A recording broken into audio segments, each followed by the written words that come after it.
सुनो, चाय ले आओ मेरे लिए। सोसर का है? मैं लेके आती हूँ। अच्छा, अब सोसर लेने जा रही हो? कप मेरे हाथ में पकड़ा हुआ है। कप है या वर्ल्ड कप है?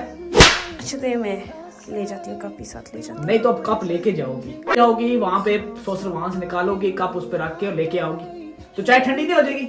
मैं दोबारा गर्म कर लाऊंगी इसमें। वाह जी वाह वाह, तुम्हें पता नहीं गर्म करने से जहर बन जाती है चाय? आप ऐसे क्यों कह रहे हैं? मैं नहीं बना लाऊंगी। नहीं चलो जी, नहीं मैं, मेरे इधर चाय के बगात हैं, डेरियां लगी हुई है ना मेरी।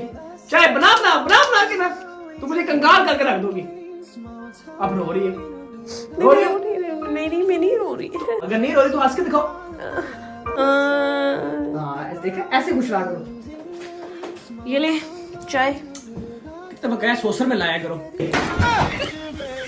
ये ले, इसमें लाना थोड़ा सा मुश्किल होता है, लेकिन ले लें आप। चीनी और चम्मच भी चाहिए?